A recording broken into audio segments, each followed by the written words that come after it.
Hello, everyone. Happy Saturday morning. I'm very rarely up at this time of day. I'm usually in bed with a hangover, so this is nice.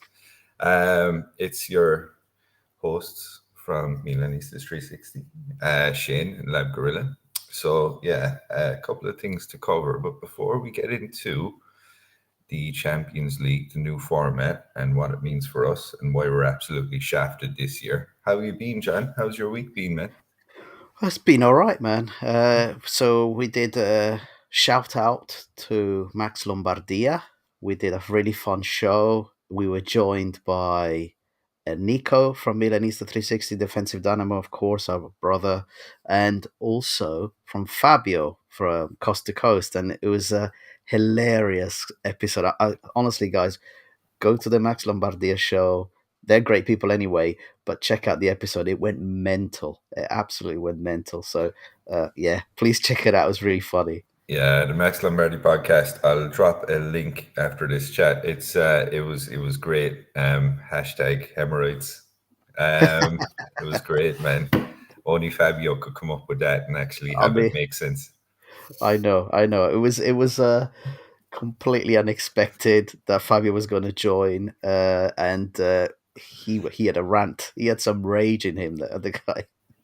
It was Yeah, great. man. I'll tell you, I need to get a rant off of my chest as well, but I'll wait till after the UCL segment is done because honestly, yeah, it's been building up for quite a while. Okay. So yeah, just a quick one as well, a bit of behind the scenes action. So on the topic of the UCL, I'm going to be going to the Liverpool game. So I'm going to be flying over to Milan on the 17th with a buddy. So that buddy is Vinny T from the Milan Weekly Pod. So he's going to pop down to Malaga for a few days. We're going to catch the Venezia game.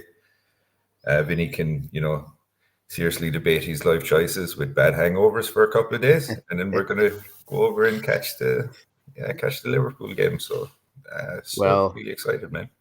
I mean that must be almost a lifelong dream for some people to go into a Champions League game. Unfortunately, it's Liverpool, but at least you'll get to see some good football. I know, man. uh, Because to be yeah, honest, you know what it was? I was debating yeah, for quite a while about, yeah. because because obviously I do love Milan, even with the current state that it's in. But it was always like, either something came up or, but it kind of, then Vinny pinged me and he was like, listen, man, I'm going to go over. Let's go over. And then it was like, fuck, all right. Who needs to pay that tax bill anyway? So, Oh, yeah. was it So, was it was it an expensive one? The Champions League fixtures. man, so including Airbnb for, I think, for 2 nights, it's going to cost, so it's going to be shared Airbnb for 2 nights, including the ticket. There's not going to be much change out of about 600 euros. Oh, So the wow. Airbnb though is very close to the stadium, so Okay, that's good. that's At probably least is that. a chunk of it. Yeah, especially after the game, because you know yourself trying to get around afterward, it's going to be a problem. So yeah, obviously not. It being brutally honest, it's a once in a lifetime thing. Obviously, we've serious history with Liverpool.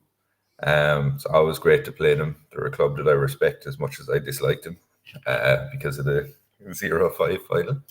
But it's always great to play them. It's going to be a momentous occasion. I'm definitely going to send pictures, videos, uh, whack them up on Twitter, and obviously I'll have, so the segment that we're in at the stadium is very much like in the middle pit, not quite pitch side, but not super far away. So we'll have a good view, and we can get a great vantage point of Liverpool's 5 or 6 goals. So it'll be nice. Oh no! Hey Kim, good morning, sir. It must be morning over in Australia. Right, word up, Kim, man. It's always good to see you, and I think I Actually, it's feel so probably bad for night in Kim. Australia. It's morning for us. It must be night in Australia. They're Must 12 be. hours ahead, aren't they, or something? I know that Kim is He's in the in the future. future Yeah, time compared to yeah. us here. What's the future like, Kim? Do we have flying cars yet? Uh, anyway, man. yeah. So that's what I'm going to be up to. So it's going to be super exciting. Sounds fantastic, dude. Honestly, post loads of pictures. Mm. We'll put them up on our on YouTube or whatever. Short Yeah, video. yeah. I want to see Vinny on the floor, mate. I want to So see Vinny on the floor, mate. it's gonna be good. I'll break him in a bit in Malaga so he can get used to the vibe, and then when he gets used to that, then we'll go over to Milan and have a bit of a mad one. That Ah, sounds seven great. ten, 7-10 in Australia. Not bad. That's all right, man. That's all right. Yeah. But So quick shout out to Kim. yeah. So Kim is one of the very special, great Milan fans that, even during the banter era, I remember seeing Kim on the MWP pod, and it's like 3 and 4 and 5 a.m. And Kim is working, but before he starts, he's watching the game. That's the serious. So rocking up to see Rodrigo, Yeah. Eli Yeah. in central defense. So yeah, shout out, man. Yeah, Yeah. I mean, Kim is an absolutely realistic Milanista. You can absolutely that's it. consider him one of them. Yeah, And he Kim, I hope you like today's episode, man. I think it'll be. We've done something where I think anyone watching this will be able to take a screenshot. I will explain it in a minute, but I think it'll be useful for everyone. We thought we'd have to put it better to put it in a way there in a single page. You could summarize our Champions League group. Sorry, our Champions League fixtures, not group. and why we're shafted. Just note that. Just note that why we're absolutely broken. So yeah. So that being said, great segue as well, John. Right, So yeah, let's dig into the UCL rules right. changes. So Shane, when I do this, I don't have a second screen today, so it's up to you to stop me. To tell me if something's wrong, okay? Or if someone's Hmm. got a message or questions. So I'll share the entire screen. Hang on. I'll use the code word cardinale Well, I'll do if something's yeah. wrong. Some. Let me just try and do this. Entire screen. Select. Share. Then I'm gonna go to here, and then I go to here. Tell me if you can see the full page, and I'm gonna hide this. Perfect. Yes. I can see it, man. Excellent. Let's go. Okay, so let's get started here. This is the new Champions League format, and part of the reason we wanted to do this episode is because it's something we've not seen before, and we wanted a little bit of time to read up on the rules and understand them, so all the fans can understand what's going to happen going forward. So there's going to be 36 teams in one big league table. I think everyone knows that uh, every team in the league table will play against 8 different opponents. Some home, some are away, but there's no opponent that you're going to face twice. That's the first thing to say. Okay. Next one is who we were drawn against. So the teams we were drawn against were Liverpool, obviously from the Premiership, Real Madrid, Primera Liga, Club Bruges from Belgium, Bayer Leverkusen from the Bundesliga, Slovan Bratislava from Slovakia, Girona, also from the Primera Liga, Dinamo Zagreb from Croatia, and Crvena Zvezda from Serbia. So I've given every country we're going up against and every team, hopefully, a correct shout there. Now, for all of our viewers, I urge you to turn the screen sideways now on your phone and give you a few seconds to take a picture of this. What we've done here is we have put all of the fixtures 1 to 8 in the correct order. So, as Shane said earlier, he's going to be on the 17th of September at 8 o'clock at the San Siro watching Milan v Liverpool. That's a home game. After this game, the next fixture we have is on the 1st of October against Leverkusen. After that, we've got Club Bruges on the 22nd of October, then Real Madrid on the 5th of November.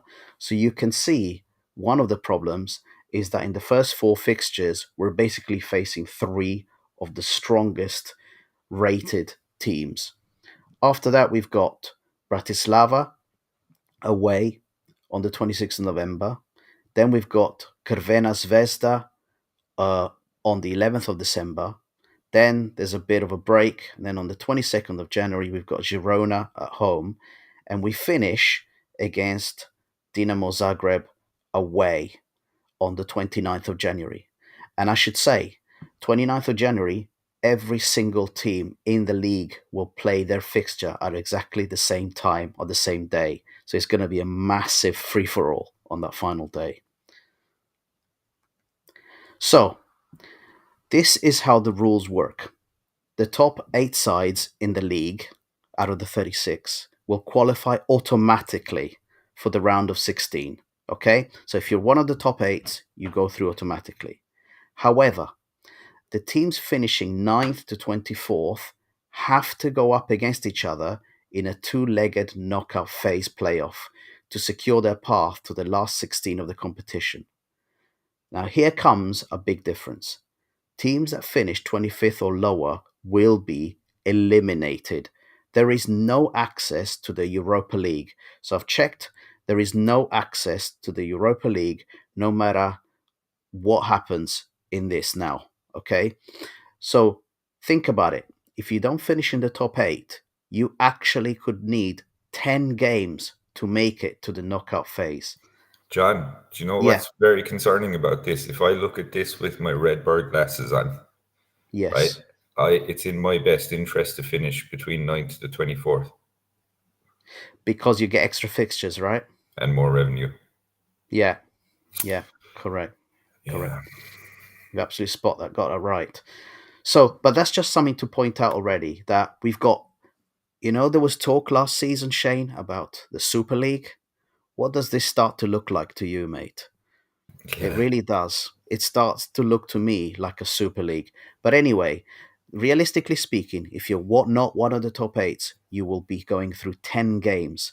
And this has a kind of an effect, right, on the squad list. And that's something that I wanted to talk about.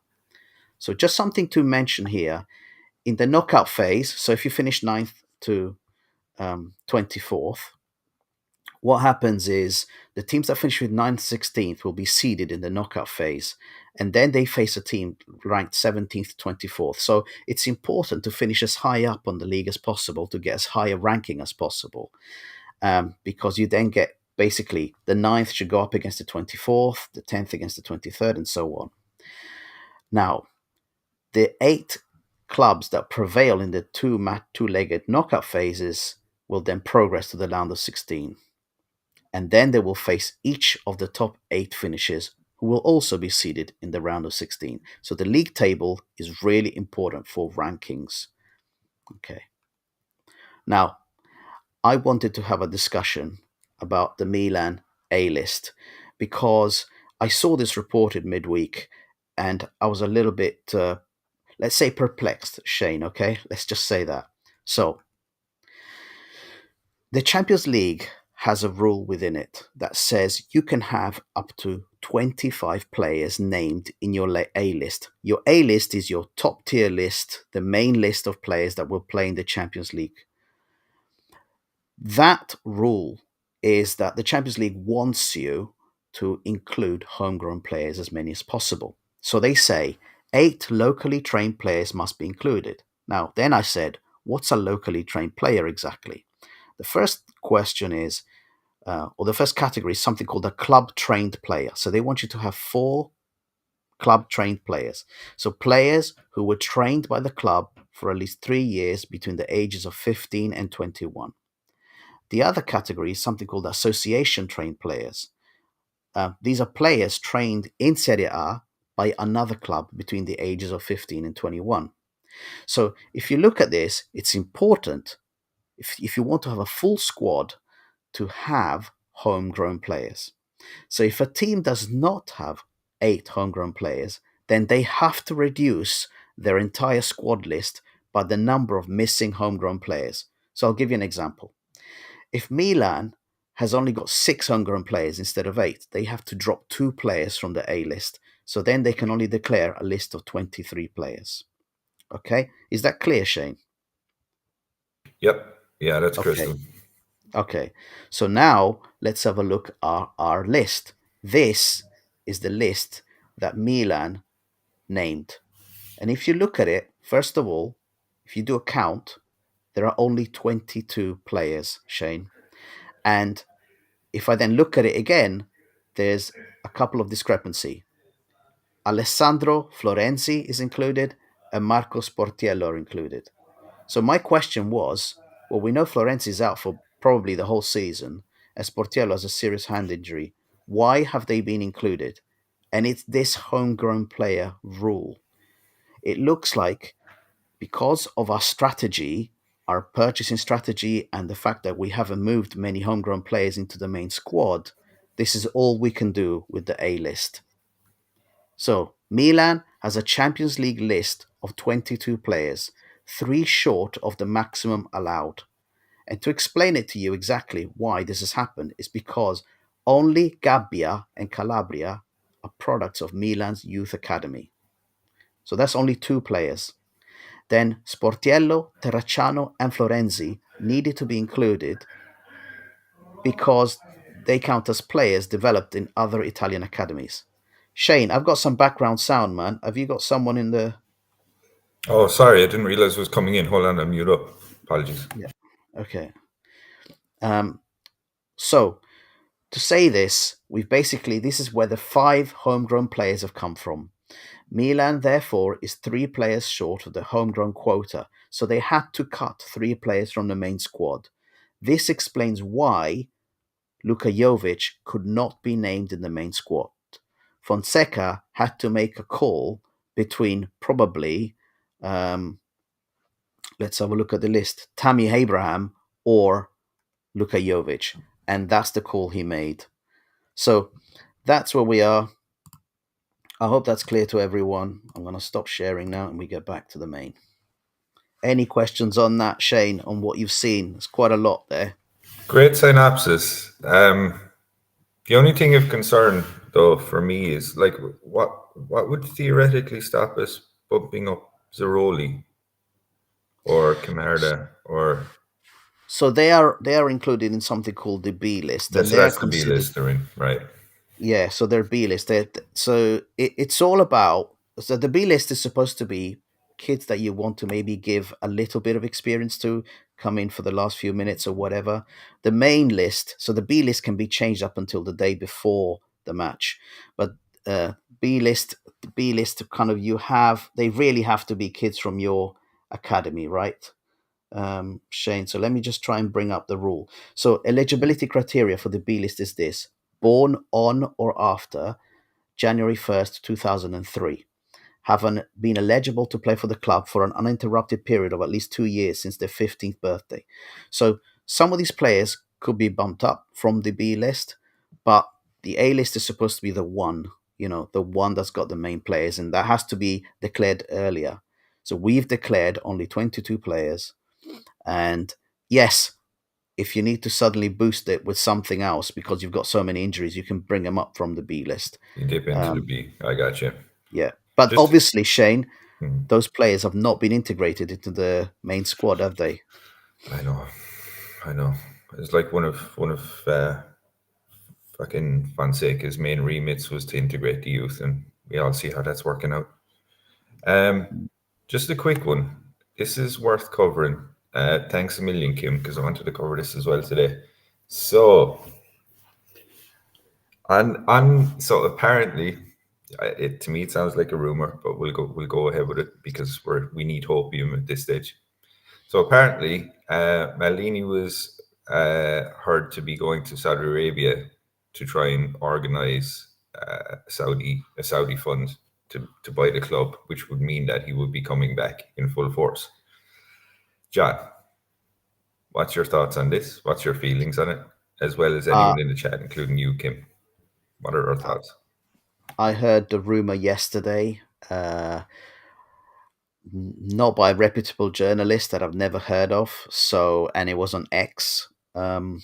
So, listen, Shane, the thing is this. I hope he is doing it, obviously. I really hope he is doing it. I hope that there is someone in Saudi Arabia who wants to buy a majority stake in Milan so that Redbird becomes a minority holder.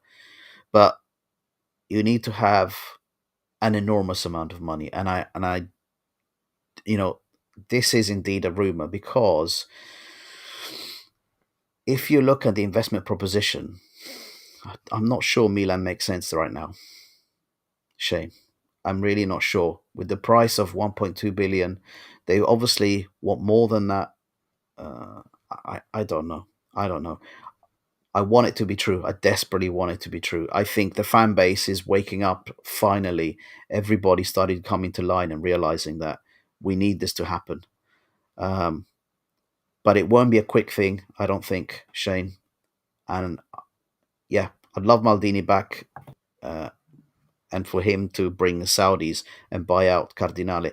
But I think the rumor was it would be a majority stake, not a complete acquisition, so that Cardinale would take a back seat. But yeah, it wasn't a reputable journalist, Shane. That's my opinion on that. Yeah, I think the way that I took it myself was, if it's kind of, to me, it's like it just sounds too good to be true. Unfortunately, and but what else I took from that is the whole reason that it blew up is indirectly that goes to show how desperate, and I'm talking about myself here as well, how desperate we are for good news, because we know that this current ownership is a fucking sham. So that's what I took from it. Yeah, So yeah, to be honest, you're spot on there, Shane. You're spot on there. So we are desperate for some kind of boost, some kind of change to happen, because we can now see the transfer window's closed, and this is it as we move forward. And you can't really see what's gonna, the discussion we had uh, on Max's show was the next few fixtures. We've got Venezia, we've got Liverpool, we've got Inter. You know, being positive, what do you see? The best possible outcome is, I don't know, maybe a win against Venezia. Let's say that, because they're relegation threatened, but so are we. We're basically 2 points from 3 games. Uh, and what Liverpool?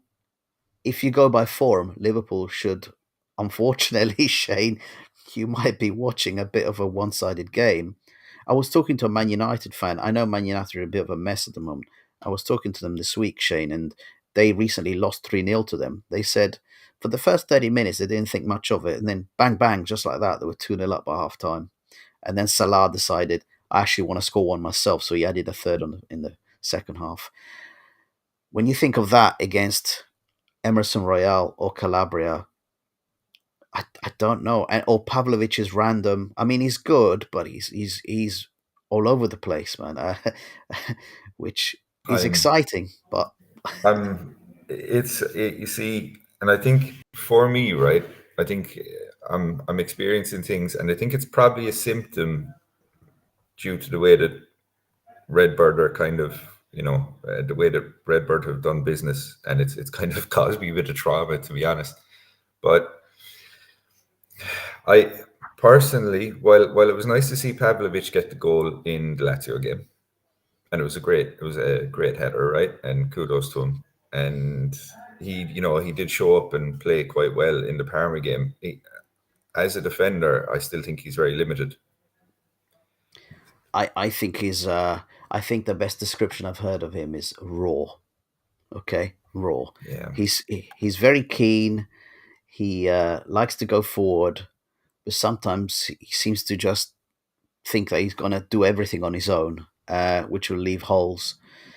So anyway, he's interesting. He's definitely better than Chow. There's no doubt there, I'd say. you Let's see, look at the positive, Shane. here's the thing. I have yet to see evidence that he's better than Chow.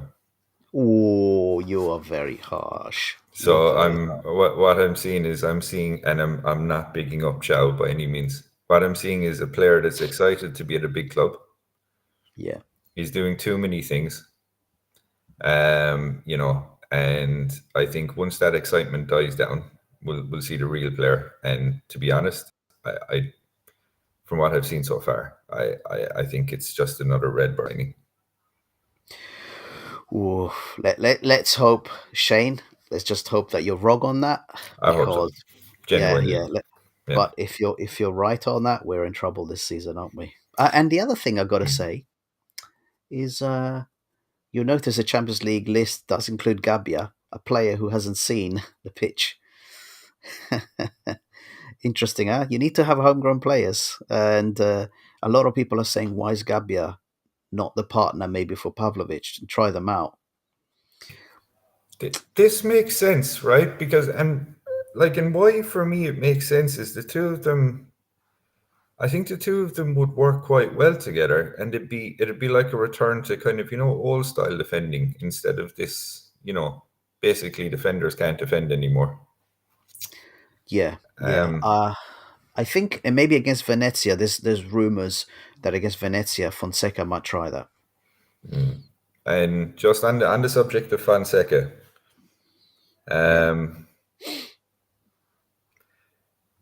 Yeah, see the thing is I think I'm probably one of the rare fans. I actually feel sorry for Fonseca. I actually do. I think he he doesn't seem to have. So I think he's already lost the locker room, which in itself is a fucking achievement. yeah.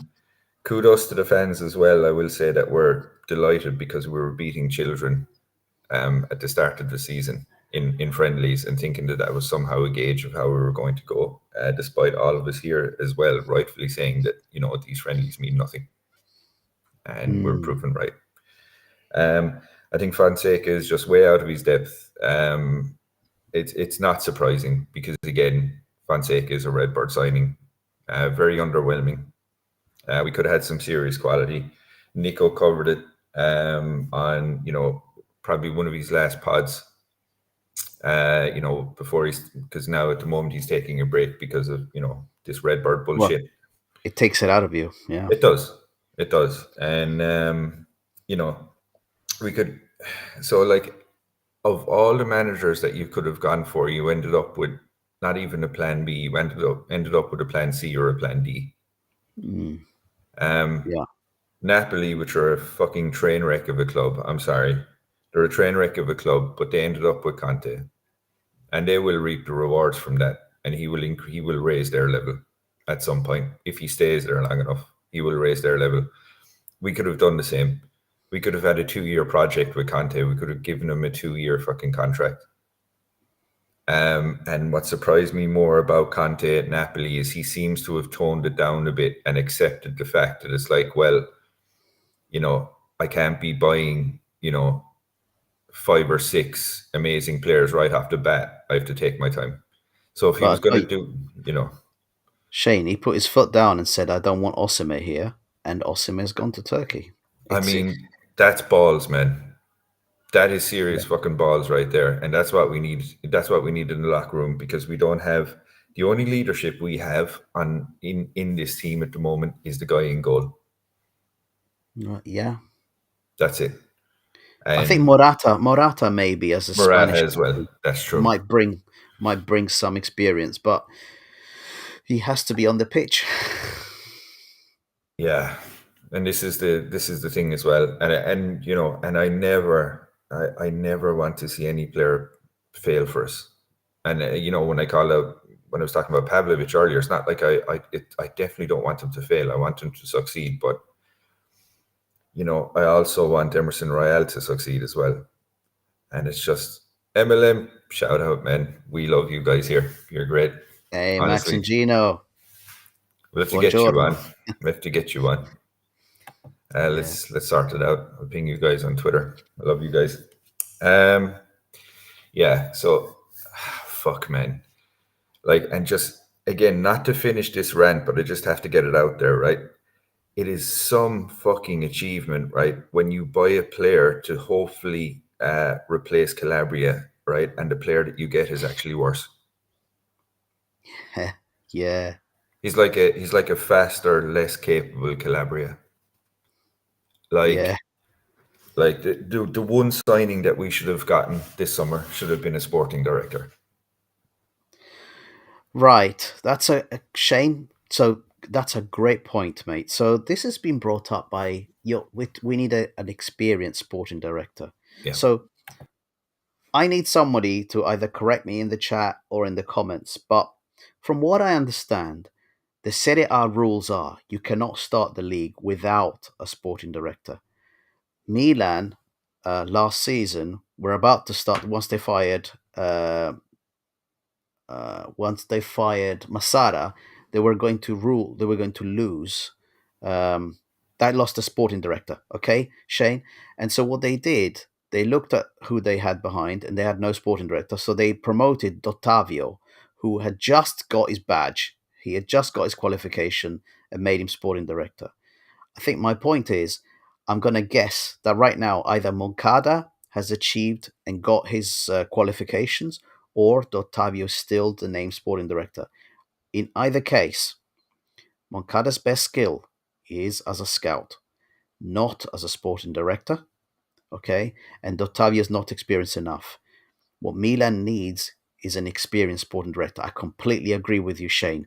I have heard so many podcasts in Italy saying we have no sporting director. It's basically like going blind.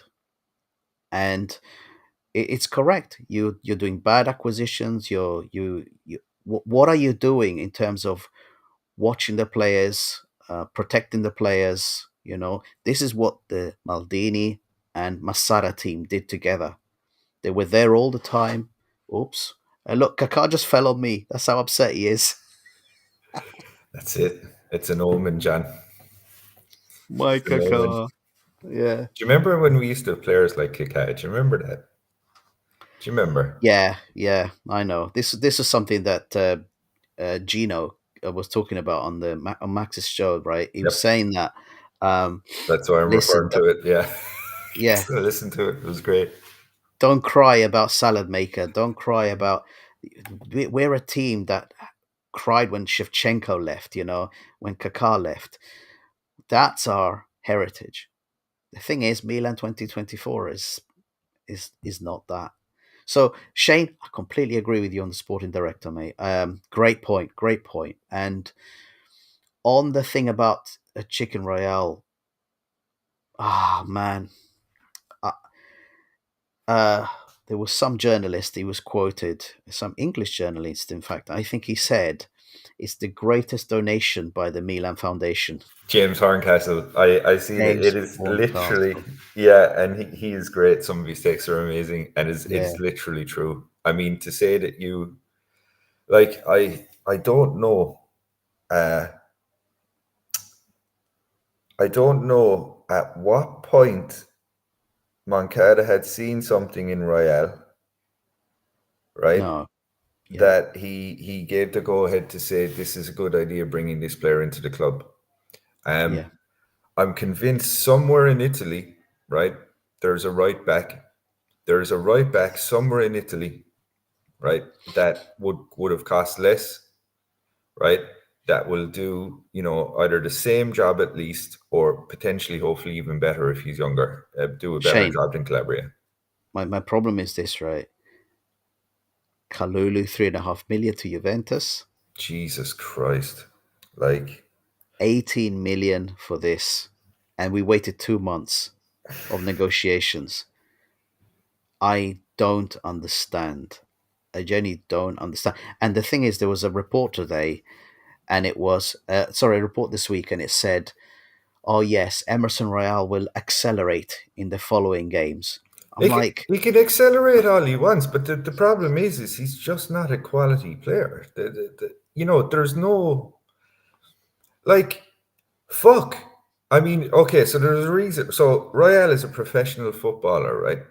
And it like it, it's kind of similar to the Pavlovich thing, where you can tell a player's excited to be at the club. He probably doesn't know he's born. Basically, Royale doesn't, because I mean, if you go from Spurs to Milan, that's a big jump, right? mhm, The expectations are huge.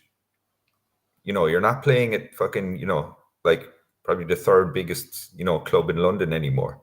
You're playing at a club that hopefully should be wanting to, not that ownership want to challenge for trophies, but the fans want the club to fucking challenge for trophies in Milan, right? and you can just see it, like it's like he's trying to do too many things, right? And just fucking up at all of them. Yeah, Like, he's you know, his decision making is very poor, like very poor. such a low football IQ. I like as a Yeah. fuck. I mean, I would do better, right? And that's a fucking statement because I'd be hopeless. Do you know what I mean? I think there has to be a serious consideration that how many more chances, how many more games do you want to watch him to make a decision, and then think, oh, okay, I'll put on Calabria again because that's the choice. Oh, Kim is so Kim's in Barcelona at the end of this month, by the way, for 2 nights. Fuck, man. Oh, Kim. It's because to be honest, dude, it's like it's now a bad time in the Shane hashtag balance sheets or whatever. But It's gonna be, isn't it? It's gonna be. because I wanted to try Yeah. and get to the Madrid game as well. Oh Christ, Let man! me see what I'll Really? do. Keep in touch, Kim, anyway. Or spin, come down to Malaga. Barcelona's not great. Malaga's way better. Anyway, Having been to Malaga, I'd say yes, you should yeah, go to Malaga. I've not yeah. been to Barcelona. No, Barcelona's not great, man. It's yeah. Um, yeah, man. And so, and the other thing, like, and this is a very concerning point for me as well, right? It's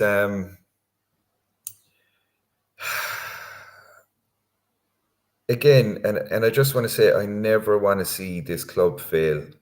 I want what Redbird is doing to succeed, if it makes us better, right? It's not, it's the last thing. It's the last thing that I want to see is negativity, in the club, and I want to see us succeeding and getting results on the field, right? But just to finish off my rant, right? People that were pro Redbird, right? They were standing on this fucking pedestal, right? Where they were like, oh, Maldini did this, Maldini did whatever, Maldini did this. Redbird have literally repeated the same pattern and made it worse, right? If you want to talk about Maldini fucking screwing up transfers, right? And fair enough, Balotore, missing out on what's the guy that's at Arsenal now? Calafiore. Oh my God, Calafiori! Let's have a bit of a discussion once you finished your rant. Right. So I know, and there was missed out players. I accept that, right? But fuck, right? Arguably, you would only like at the moment, right? The only player for me that Redbird have purchased that has added to the team overall quality, Gonna say right? Has, Pulisic, is John. Pulisic. Yeah, I knew you'd say that. Yeah, yeah. So you know the list of excuses why Redbird are better, it's non-existent now. Literally, the only thing that was saving Redbird is they didn't have sufficient fucking time to be in their role to make these fuck ups. And the fuck ups that they're making are just glaring, right? Like Yeah. I said it to you in our chat, John, during the week, right? I was trying to be positive about this shit show, and the only ray of positivity that I can hopefully come up with is maybe the last couple of transfer windows, right? Where it was an exercise where Redbird was saying, we just need quantity. We need quantity, right? We can see what we're lacking, right? In some points, right? It's quantity. We want to somehow raise, the level overall of the squad. And the next couple of transfer windows, I hope, will be quality. So instead of buying 3 players for 20 million, buy one for Hmm. 50 or 60. And Hmm. that's what I hope happens. And that's the most positive spin I can put on it. But fuck, like, I mean, fuck. Seriously, like, it's literally, and this is what the club has done to me now, right? Because I mean, I've wanted Calabria gone for fucking years. Yeah, I, you've been on that pedestal for a long time, haven't you? you know, Yeah. and I was quietly excited because it was like, right, listen, I don't watch the Premier League. I don't. I know a lot of people that watch it. Fair dues to them. They had said that Real is shit, right? But I was still hopeful because I was like, all right, it's look good. It's competition for Calabria because I genuinely think he's a weak link in our team. And my God, like fucking Royale, Like, I mean, how can you okay that transfer? Yeah. It not That's the. like I think this is as a talent scout. Why would you do that? Like the best thing I've heard about Royale is that he's genuinely a really nice guy. Everybody loves him in the squad. He's a oh kind of like fuck. hilarious guy. That's all I heard about him. I'm not So was joking. Adley. So was Yeah, Adley, by the way. So yeah, like, yeah. who cares? So, oh, by the way, Adley, first game, one assist. Just saying. Yeah. uh, but okay, so let's talk about some of that. Let's try and unpack some of that, Shane. Yesterday, I watched the whole of the Italy game against France in the Nation League, and Spalletti basically said, "I've made mistakes. Hands up, I've made mistakes. I'm gonna select a different squad." First of all, he still selects his stupid player, Di Lorenzo. So if you say there are other right backs, by the way, never touch that guy because he is a disaster class. They scored in 12 seconds, France. I think it was a record quickest goal France has ever scored. Of Mm, course, it had to be against Italy. And Di Lorenzo literally slipped on the ball, giving it away to the French player, who then ran into goal and scored. mm, So that's the first thing to say. But and this is to a point that's in our chat about Milanismo from Kim. Tonali. Shane, Tonali has been out of the game for the best part of a year, right? Clearly, he has been training really hard. He's been very diligent in his training. He played the full game yesterday, Shane, and I'm telling you, every time Mbappe got the ball, Tonali was on him like a dog. He was on him and ripping the ball away from him. That player in front of the back line that breaks things up and then connects it to the attack, that's the guy. That's the guy we gave away for 70 million to buy a bunch of other players. And as you said, the best one of which was Pulisic. The rest of them, or much of shit. a muchness, Like, to be honest. Chelsea rejects, Yeah. right? There's So, nothing. There's literally, and this is the thing though, John, right? As yeah, well. Like last year it seemed like, no slight to Tonali, right? But obviously he was off for the year because of the gambling thing. gambling, Right. yeah. Right. And we get that. But fuck.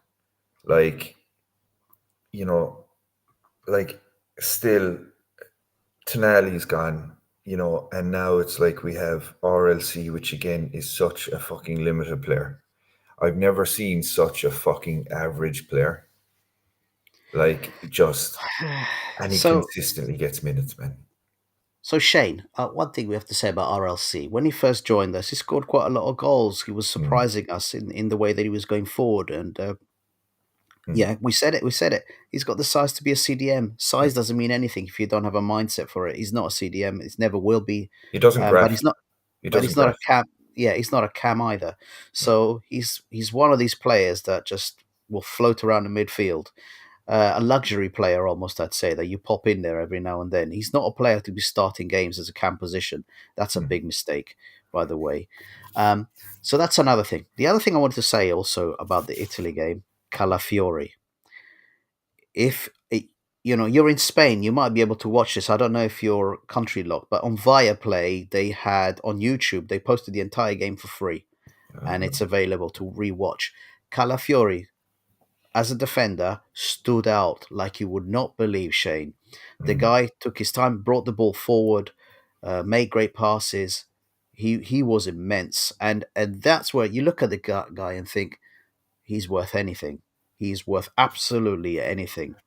mm. Why we couldn't have gone for him? Why did Moncada not see him? And this is the other point here. In that French squad, three of our players are playing, and one of the worst performers. Have a guess, Shane. Fafana. Yes, mate.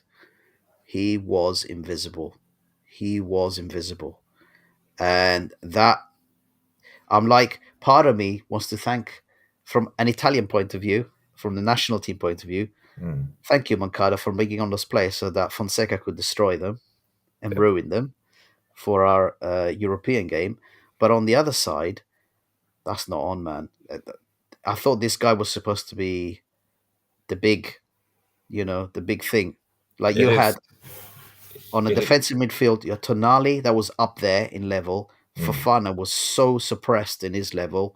And then on the defensive side, Theo did absolutely very, very little. And on the other side, Calafiori was just destroying it. But then Spalletti did the thing of bringing on youth. There was a lot of very exciting players on there. And this is my point about our Champions League squad as well. Integrate them. As you said, there's a B list there, but what is the point of putting on players from a B list if they've never played alongside those A list players, Shane? I They're gonna mean, struggle. like if you think about it, imagine 20 years ago if I said to you, John, in 20 years' time, you're going to be watching an Italy France game, and all of the Milan players that you see in that game will be playing for France. Yeah, I couldn't believe you. Exactly. I would never believe you. Like, it's not a good look, man. I to be honest, I tried. Like Forlani's showing how inept he is with these, okaying these fucking dumbass signings. There's no point in even bringing Ibrahimovic into this equation. No Ah, one knows what he does. I don't even think he knows what he does except posts fucking bullshit things on social media with his god complex. Who yeah. else do we have? Fucking Moncada. I mean, again, if you're okaying, a Royale signing, to be honest, like you said, Fofana doesn't look fucking great either, right?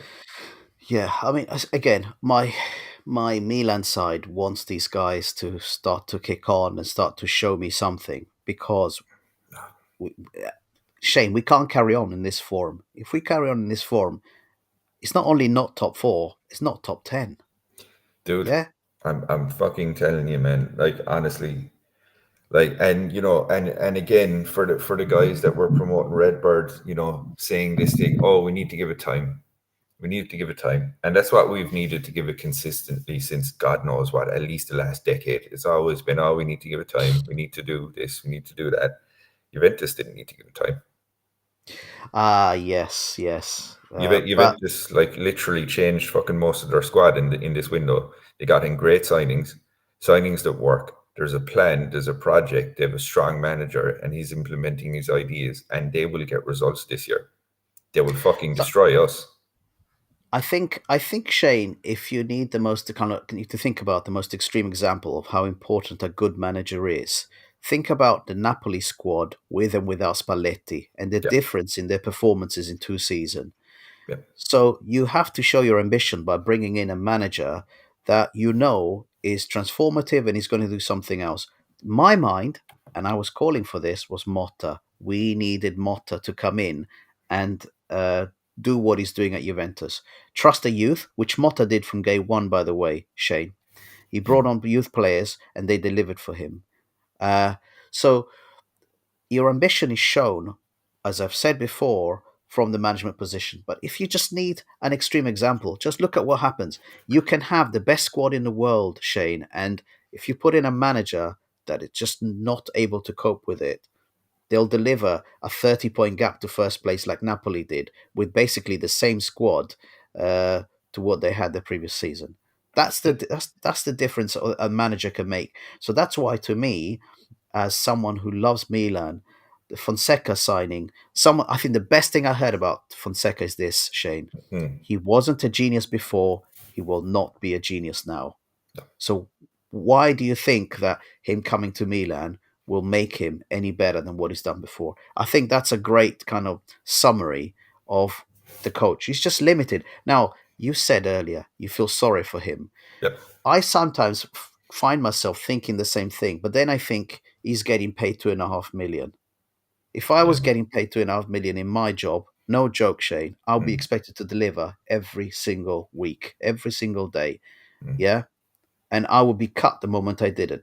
So mm, Fonseca, 2.5 million on coaching terms might not be a lot, but I'm sorry. If he doesn't deliver against Liverpool or Inter, I think management should be like, get rid. yeah. And to be honest, I echo Kim's sentiments on this. He's like, we've had plenty of time, but we have ourselves to blame, and we really do. Like it, you know, like there was so like we had. we had this conversation, John, like over a year and a half ago with Redbird, trying to have a positive spin on this thing about Moneyball could work and all this. No. Like when I look at, I mean, John, you're a scientist, you're a man of science, right? Yeah. You know that, like, how likely is it, right? If you're going to start bringing algorithms in that were defined in a completely different sport with different Mm. ideas about what success is, how likely is it that you're going to be able to transplant that into another sport in a completely different cultural, like context, right? And it's going to be successful. Right. So Shane, that's another great point that you bring up here. I think algorithms in football have been used by many clubs, Hmm. right? And so I'm not so much about this Moneyball BS, right? I think this is just like a red herring kind of thing. I think this is more, to be honest with you, this is more to do with someone saying, I want to run the club and make sure that I have profit at the end of every single year. So I need to have people around me who are willing to work with a budget of type 20 million per player maximum, and I want to have a coach who will not question anything and demand anything. So I'm going to push aside the Moneyball thing, Shane, which is a bit of a strange response, maybe you think. But I think algorithms in football and stats in football have been around for years. And I think certain clubs have made success of it. But the difference is there, Shane, is that they back the decisions with money. Okay. So if you see a very talented young player, you do spend the amount. Now, for those people that say to us, Milan has to abide by financial fair play regulations, blah, blah, blah, blah, blah. So keep going, blah, blah, blah, blah, blah. I don't care. As a Milan fan, I don't care. I'd rather not have spent 18 million on Fofana, X number of million on several other players, and just brought in one really excellent player who can actually do something exciting for me and then integrate these young stars. That would have been a better decision for me. You would still have been within the budget. Do you get me, Shane? I think people are trying really hard to excuse Redbird and saying they're just trying to survive in a financial fair play um, world. No, no, no, no, no. Because even that excuse, it doesn't hold any water, right? Because the thing is like, you would assume, so are Juventus and so are Inter.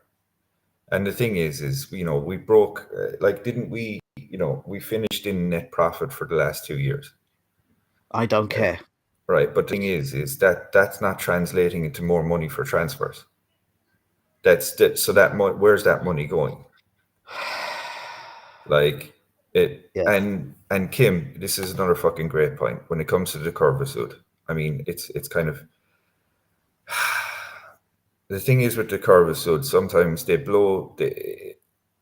like they blow hot and cold sometimes, right? It's like, so Kim is just saying, for anyone that's listening, um, what about the curvature? I thought they all had a say in what the club management ownership do. For example, they protested when we nearly signed Lopetegui, and why did they protest about Fonseca?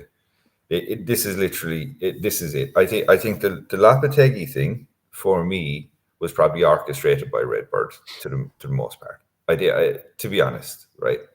I Backlash is one thing. I, to I Now there's more of a backlash about what Redbird are doing compared to what was happening with Lopetegui, right? And it's like, a Redbird going to change their opinion? No, Redbird don't give a fuck about what the fans want. That's plain and clear. If they wanted Lopetegui, they would have went for him. yeah, It was yeah. just that they were. I dare say probably what's happened is they probably just decided, no, we want someone who's cheaper. Oh, we'll just use the fans. We'll give the fans what they want, which is not this coach, and then get someone who's equally as fucking hopeless. Correct. So, I mean, it's not like we were going for Lopetegui. Next thing we got Klopp. That's right. You know, That's right. So to be honest, you're never going to get the whole truth when it comes to Redbird. So this is another great point, Shane. I think we could talk about something on the news at the moment, right? Hmm. So, Kim, thank you for bringing this up. The curva, and the ultras. This week, a Milan, an Inter Curva Nord leader was murdered by another ultra leader. So apparently, these two guys played a friendly game of five-a-side football together, and then had an argument over something, and they went. One went and shot one, and one went and stabbed the other to death. So I'm gonna say it now. I'm gonna say it again. The ultras do not represent the vast majority of fans that are out there. That behavior does not represent or reflect the majority of the fans out there. I have my condolences, honest condolences to that man's family. But ultras are an extreme type of fan that I don't care. They do not represent me. So Kim, I don't care what they say. They're very slow to react a lot of the time, and when they do, so often they offend other fans and tell them that you're not real fans. I've heard that stated before in the past. So I'm just not getting. I'm just not interacting with that part of the fan base at all. I like you, Shane. I will talk to any fan at all who is reasonable and who wants to have a reasonable discussion. But people who use threats and violence in order to get their points across, I want nothing to do with them. So the ultras don't represent me, and that's probably what I'm going to say here. I know that Italian culture has got all these ultras, but just look at what they're doing to each other. Yeah, that's I all I'm going to mean, say on that. you know what I mean? I'd find it hard to take guidance from someone that's probably unemployed and has nothing else better to do with their life. Yeah, I don't know what to say. When I saw that story, I was like, I thought this kind of stuff. It's a TV show. You know what I Yeah, mean? People aren't that degenerated, or I guess is degenerate. Well, they're not that much of a degenerate in real life. No one could be, but then you read that and you're going, wow. yeah, yeah, exactly. You read that and you go, wow, what on earth? And you say, oh, the Inter fan base is shocked. I'm like, are you shocked? Why are you shocked? It's embarrassing. You know, It's if embarrassing for the people, sport in Italy, to be honest. When that, it's.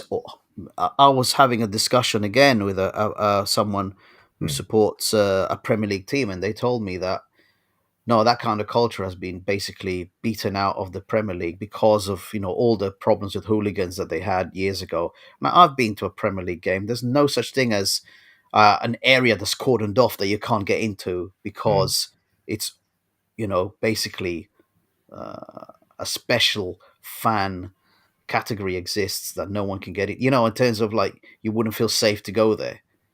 No it's a such thing. it's a dangerous thing, man. Because I think for 99% of people that rightfully want to go to a game to support their team, and then there's the 1% that want to be aggressive and need a reason to do it, Yeah, yeah, and then you know, it's like, yeah. oh, I could use the excuse to beat up a guy because he supports a different team because I'm that much of Yeah, a degenerate. And for me, yeah. that's partially what an ultra is. So, I think it'll be really, and Leao, that's why also he did not cover himself in great things when he said, no. oh, people are booing me, but they're not like the ultras who are the real fans who are there. Like, okay, here you go again. Stop categorizing and putting people into different categories of fans. Stop doing that because all you're going to do is lose the vast majority. There's a lot more of us, as you call general fans, that there are ultras. Yeah. Okay. So just think about the fact that, all the revenues that come in, these purchases, you're spending 800 to go there. We love the club. We love the club. So represent us, please. Yeah. And You this know, is, John, and this is the interesting thing as well, is I heard, I don't know if it's true, maybe you can confirm, that at certain clubs, I don't know if we're included or not, but there is funds put aside by that club to purchase tickets for the Curva fans. Is that true? I can't confirm that or deny that. I can't. You'd have to ask someone who knows them. I Mm, generally, Shane. Uh, since I was a kid growing up in Italy, seeing that behavior scared me. yeah, it's not good. So I grew up with fear of going Mm. to the San Siro. I'm not joking. I grew up with fear, and we're talking about the 80s, right? Yeah, that's So serious then. we, Yeah, we, I've, we were I've heard. seeing some Yeah, we were seeing some very scary stuff out there. yeah. Um, I presume that now things are a bit better. I really do, but I think it'll be. I wouldn't be against having a discussion with someone who knew ultras and actually knew their culture a bit better. But all I'm going to say is, as I said, ultimately, don't represent me. I don't want to be represented by them, and I'm fine with that. I'm absolutely fine with that. Get along with their stuff as long as they don't get involved in anything I do. I'm fine with it. Do you That's how I say it. do you remember at the end of Berlusconi's tenure, the ultras put up a banner saying "Insert coin and save AC Milan," That's right. I did. Yeah, yeah, yeah. and here we Of are in course. 2024 asking for the same thing. It's yeah. I think Fabio mentioned this You as did, well because yeah. we're going to end up with an insert coin save AC Milan again. Um, Mm.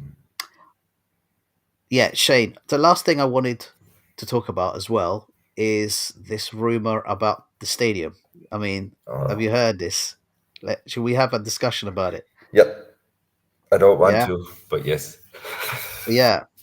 So let me just bring up the name of the local village because this is I found the rumor on X originally, and then I thought, is this actually possibly true? And then suddenly other Milan channels, or main Milan channels in Italy, are reporting them. Oh no. So there is a local town. So San Donato area, if you all remember, is the area that the fields have been purchased by for us several million, tens of million, by Redbird to build the stadium, apparently. And there's this push and pull that's going on between the mayor of Milan wanting Inter Milan to stay at the San Siro. They say you can own it and renovate it. And the other one is a completely new project which will cost an estimated €1 billion to complete. It's a local town called Chiaravalle, and the rumor is that the mayor of Milan has paid €39,000 for an application to consider Chiaravalle as a UNESCO World Heritage Site so that you will be blocked from building anything in and around the area. So that's the rumor, and that's what's coming up. And Inter and Milan are now, seriously considering paying 300 million to renovate and own the San Siro. That's the discussion that's happening. So, what do you think of that, Shane? Genius IQ level move. The balls, if that's true. I respect it. Um, so see the thing is though, right? Is it's It's caught you by surprise, hasn't it? yeah. You see, the problem is all these little things it's really annoying because it just means that it's going to extend Cardinale at the club, and that's the last thing I think any sensible Milan fan wants. We all see what Redbird are. We just want them gone. So, very concerning. Doesn't surprise me, to be honest. I appreciate the move, the intelligence of it. It's great. But fuck, like, I mean, where do we build now? I tell you what, maybe Cardinale might just, I don't know. Let's build a stadium in New York, fly Milan out every Friday. They can play there. Fuck it. They can be eating Big Macs, and Yeah. drinking bad beer. You should, when you go to the San Siro, Shane, take a few pics, yeah, of I won't the be going to the stand. toilet. That's what I'm saying. Take a few pics, man. Let's Yeah, just have a look at a few, because it'll be, even if you post them on our WhatsApp, we could do like a podcast afterwards or something and sure, talk about it. Yeah, sure. If I that sounds survive, good. mate. You'll be fine, mate. You'll be Yeah, fine. no, it'll be fine. No, it's going to be fun, but yeah, I don't know, man. Yeah, I mean, it just makes so much sense, really, because it's just like everything that Redbird have touched since. It's just, it starts off with great expectations on things, and then, you know, no, just doesn't happen. So I mean, I've got nothing wrong with listening to Jerry Cardinales say to me that he wants to monetize the fan experience, and he wants to basically say, you have a package deal, which is the whole day experience, and you want to make yeah, more yeah, money out of it. we get I've that. got nothing wrong with that, Yeah, Shane. I understand. I do have something wrong when it's not actually based on the sport. yeah. This is the thing, dude. It's like, to qualify. See, this is my problem. I don't know. I don't think I understand U.S. sports enough. This is my problem. And to be honest, I'm not a fan of American football or baseball or basketball, really. So it's not something I want to spend time watching. But I think it seems to me that I do apologize about the background noise. But it seems to me that there's a far American sports seem far more forgiving in the Well, I mean, in a context of, lot of them, you don't have relegation. You yeah, don't have promotion in a lot of them. So I yeah, think, yeah, I think that's the main difference. So it's yeah. like it really doesn't matter what the results on it doesn't. It's all about revenues. I mean, the success and revenues come together. But I think their mistake is in thinking that we can use the same model here and it works. I mean, clearly it doesn't work because they've come in and everything they've touched so far. So I'll say something. Elliot came in and they said, look, we don't understand this, so we're just going to put people in charge. Who's got a history of stabilizing financially? He put Gazidis as the CEO and then said, all right, then who's someone who might be able to run the club as a sporting director? And then he put Masara and put Maldini in place and said, you do your thing. And so they did their thing, and he trusted them to it. And then ambition started to grow. When Redbird came in, they basically said, "Well, we don't agree with this. We think we can do better. We think we know how to do better." I think that's their biggest single mistake, Shane, is thinking that they could reinvent the wheel and saying things like, "Who knows Milan better than Ibrahimovic?" Well, the guy that you just left knows Milan better than Ibrahimovic. Ibrahimovic is not a one club man. He's not. See, this is the thing. A lot of people are saying he was a great player. Don't get me wrong, but he's not a legend. No, he's not a legend of the club. He doesn't know Milan that well. After all, is he the best team player? This is what Cardinale is the best team player has ever seen. What have you not ever watched? I guess he's never watched a game. Ibra is the least. Ibra, exactly. Ibra was known for being a guy that was just out on his own doing what Ibra does. He was never a team Yeah, player. Like he was a great yeah. player, but he was, He was he's a not great a. player. He, I mean, like the Oh, fact that and he's at the club. I mean, it's what is he doing? He was on holiday. He was on holiday for that fucking Lazio game, right? yeah, Um, sending shit on Instagram and Twitter, and it's like I think the problem is that no one understands what Eber's role is. I think it's more aligned with just doing what Redbird want to do. It's not really anything to do with Milan. yeah. You I know, agree with you. I agree with you. I just wanted to answer Zion. He says doesn't benefit Milan or Inter to renovate San Siro. They don't own it. Actually, the discussion, Zion, is that the mayor is offering to sell the San Siro to Inter and Milan so they can co-own it. So they will renovate it and own it at the same time. So that's why it's being considered seriously, apparently. Okay. that's to be honest.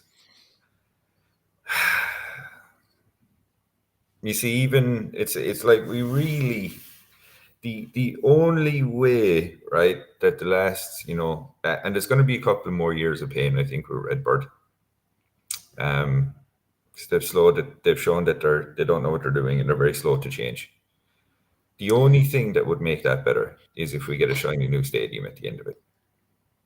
Hmm. And, you know, if we go into this setup where it's like fair enough, we co-own the San Siro with Inter, you know, all we'll have to show for the last couple of years of pain is positive balance sheets, whereas Inter can potentially show 3 or 4 Serie A's in a row. Yes. So you know, it's Yeah. it's not ideal. Like Inter, I mean, like they're compared to us, like their wage bill is crazy. Their squad size is crazy. There's depth in every position. It's like, Well, Shane, their owner defaulted. Their owner defaulted. Everybody was saying to us, "Oh, this is the moment of truth." that's Oak what I Tree came thought would along. have happened. That's Oak what I Tree came thought. along and said, "You know what? We'll take it back. Marotta's going to be club president." Bang! Everything carries on as usual. They've This literally is what maintained consistency. they Like maintain consistency. So for all of those people who were saying they're going to get their comeuppance, I did. That's what I hoped would happen. now that's what we hoped. Yeah. Shane, that's different. Hoping is one thing, but the other one, telling people, Mm, you guys are all wrong because Inter are about to default and they'll be screwed because I know better than you. mm, Please stop doing that. Please yeah. stop doing that and see the facts. You know, this is the other thing. Next year, Redbird have to pay off their loan, mate, to Elliot. They still have not found anybody to cover that amount. Oh Remember. man, yeah, because that was right. Because remember the last we heard was, I think that was a couple of months ago. Cardinale was talking to someone in Saudi Arabia or someone, Yeah, wasn't he? they have completely pulled out. Okay, so they will default their loan next year if they don't pay it off. Yeah, Mm. that's the terms. I think Redbird are too. I think Redbird are did. I don't see him defaulting. No, I don't see them defaulting either. I think they'll last minute find some money from somewhere. I don't know what. Mm. But that's the hope. I guess people's rumors are, yeah, Maldini will be the one to come in. It, it would be like it would be like a Hollywood script if that happened. That Maldini makes a triumphant return, and everyone's fucking delighted. And it can't be. It's too good to be true for me. Yeah, but anyway, I think we've covered pretty much everything. So Hmm.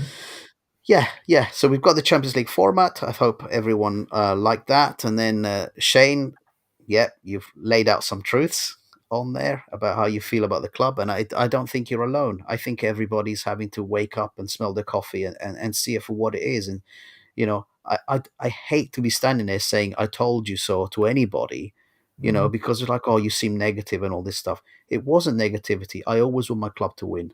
Always want my club to win. But the thing is, I'm sorry, Emerson Royale, 18 million. Just stop there. Just think about that for one moment, and then you tell me that Maldini is at fault for everything. I understand people saying Origi, Ballatore, they're a disaster. You haven't shifted them. You gave them massive contracts and all this kind of stuff. Okay, he's made mistakes. Who was part of that team as well, by the way? Mm. Moncada was there, my friend. And Yeah. Moncada's So not delivering results. he's not. These players that are coming in have done nothing so far. As you said, Pulisic is the one acquisition. And there was a picture I think IFTV put out there, and I shared on the WhatsApp chat of all the Chelsea players that have gone from their squad to our squad. I've just about had enough of. And you made such a great point early on. You said, John, what about those young players? Can they not just be brought in? Of course, they can be brought in, Shane. They won't They be, be but they they can. can be. They could be, but they won't be. They won't know who the hell these players are next to them because they don't play with them. Mm. So you wouldn't bring players from that have never played with them into a squad, would you, Shane? Unless you were forced into it. But we were so short of homegrown players that we had to name two guys who were long-term injured. Just think Broken about for that the for a season. minute. Yeah. So otherwise, we would have been down to a squad of 20 for to face 10 matches in the Champions League potentially. Because I can't see us finishing top eight. I think we'll finish in 9 to 24. I And if think we will. and just to confirm, right? If you're getting rid of Kalulu, right? And this is another reason why you know that Redbird don't have a fucking clue what they're doing, to be honest, and they're not reading the room. If you're giving a sweet deal on a player like Kalulu to a team that are probably going to finish ahead of you in the table, a direct competitor, you just literally don't have a fucking clue what you're doing. You don't. Yeah. I don't. This is what I never understood was if you've got a friendly and Colombo scores 2 goals, why are you getting rid of him the next day? For nothing, by the way. It's not about. This is just about, and then you kind of hang on. Is Colombo, would he count as a homegrown player? Oh yeah, he would. Oh well, okay. Then you've just lost another one. It's Hmm. just like there's no sense or rhyme or reason to it. And if Scaroni says making the Champions League is everything that we want, winning trophies would be nice, but it's not the main objective. One thing I At will. least Scaroni's being honest with us. That is literally what I was about to say. When it comes to Scaroni, right? At least he's not bullshitting. Yeah. But for Fonseca to say our objective is to win the league, no, it's not. You liar. You absolute If liar. if our objective was to win the league, Fonseca would not be the man in charge. There's the real point, Shane. It's let's be honest. Like there's so much managerial quality that was available during the summer, and we did the same thing, which is like waiting till the last days of the season to get in players, or the last days of the transfer market to get in players. And again, I really hope all those players work out. It's in our vested interest that they do. Yeah, I mean But it's in our interest that Fafana shows something. It's in our interest that he wakes up at some point and mm, doesn't just keep disappearing out of games. Uh, it's in our interest that Pavlovic actually learns to stay in his position sometimes and blocks balls coming in and not lets players run away from him. I mean, It kudos to the guy for scoring a goal. That Yeah, isn't lost on anyone, and it was a great goal. yeah, it's a That's not great lost on header. him.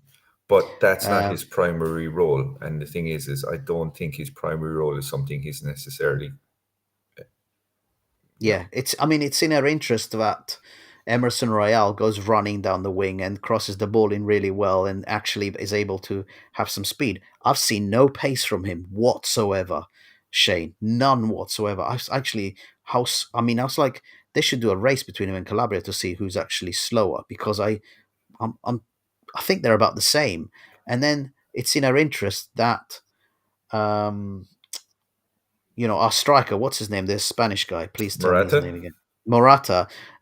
It's in our interest that he gets fit again and is able to play like Giroud did, game after game after game after game, because it's going to be basically between him and Tammy Hmm. to be able to do something for us. I think Tammy, the Abraham thing is not a bad acquisition because, or a loan for a year, because we were too light up front. We were way too light up front. And just to say, Luka Jovic, okay, you didn't get picked for the Champions League squad for the reasons we explained really clearly, I think. Hmm. Um, but for you to go on when we're playing Lazio, you go and fly off and you watch a game abroad, go and stand in a stadium with no fans whatsoever to watch them, and then you say you got a bad back. So No, we, mate. so everyone knew. So when Jovic came in, everyone knows Jovic is not a serious player. But he's our number 9, Shane. So It's it's so like, true. okay, why have you got that squad number? This is the other thing. Is like, if you know anything about the squad, if you know anything about football, you don't not allow players like that to get a number like that because that makes him think as well that he is part of the starting 11, basically that he's got a chance to be there. And Yeah. then until the last minute, Shane, they were trying to sell him, and Benacer as well. How do you And think they Benacer as feel? well. And How do you think Benacer as they well. feel now? Exactly. I mean, Benacer, to be honest, um, I mean, selling Benacer when you have a waste of a player like RLC, or of course they wouldn't sell RLC or the bang average, Musa. right? Oh, so well, Um, Musa is in the Champions League squad. So this is the other thing. Musa is like in that 22 list. this is the thing. Like, but they'd but like they'll never, it's with this management as well is they're very steadfast in we're not seeing that they admit when they fuck up, right? Because them selling the likes of Musa or RLC after a season, despite being absolutely average fucking stock players, They won't do it, Shane. they They won't do it. won't do it because they won't admit to it. You They won't. see, they won't admit that they've made mistakes. So what they're trying to do is basically just shift out everyone else. Yeah. Um, It's and like, and oh, they were bought in, and fucking idiots. I'm sorry. And on some other podcasts, right, people are saying, oh, at the start of the season, this is great because look at all, Redbird are bringing in all these players, and look at all the players that are left now after Salamakers went. Look at, there's hardly any players left from that Scudetto winning season, and that's a mark of success. Like you're proud about the fact that we've dismantled, in some cases, quality players. Tonali's gone, Kessie's gone. yeah, It's not just Salamakers that's gone. Giroud is yeah, gone. yeah. And players move on, teams move on, but getting new players doesn't mean that you're getting good players. Redbird is proving that That's right. new is not good sometimes. Yeah. I just want to say, like, listen, stop trying to say that it's financial fair play. Just please stop that discussion right It's now. bullshit. Stop it right now. The Bullshit. other thing is, stop the discussion to say that this is a multi-year project. There's a master plan in place. There really isn't a master plan in place. I think the only thing that there is in place is profit. Yeah, Let's do and it's just enough. That's the just master enough. plan. Just enough to qualify for the Just championship. enough. Yeah, just enough AC Milan. I'm sure this should be maybe a title for one of our next podcasts if this carries on. Just enough AC Milan. And I think Kim said it earlier, Milanismo. And I've been saying it. I did a season review last season. If you look at episode 1, season review said Jerry Cardinale's objective: how do I drain the Milanismo out of this club? And he did. He has succeeded. There's none left. There's none left. There's nothing real about our club anymore.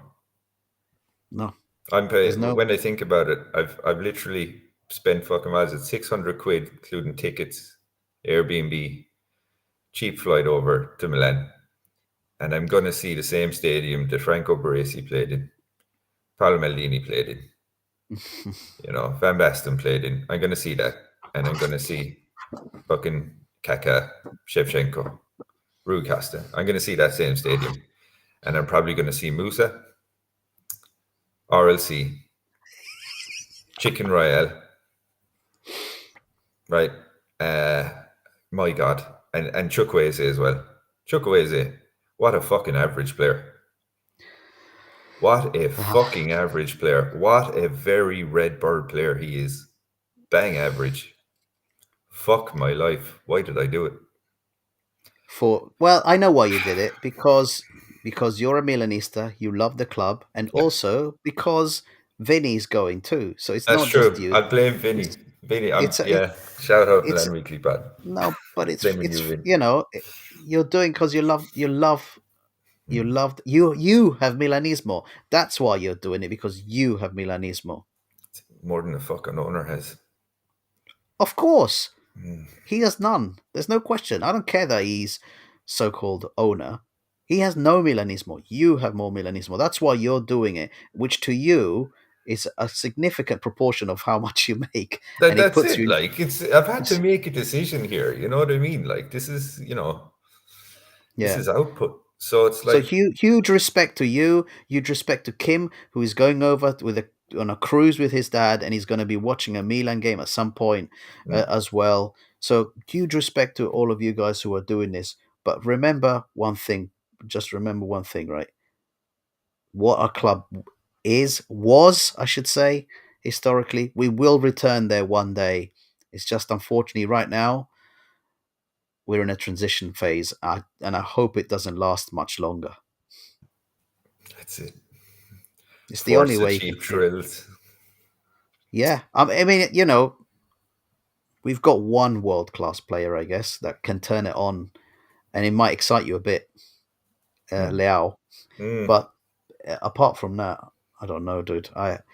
Let's just hope he has a really, he gets really turned on by the Liverpool game, so he does something for you. That's amazing. No, something has to happen, dude. But I don't know. 3 or 4 goals unanswered, I can see, you know. I mean, I don't know, Shane. Honestly, my head tells me how can we have a chance, but my heart wants to say a draw. Ideally, but keep in mind we are set up as a bargain basement EPL team.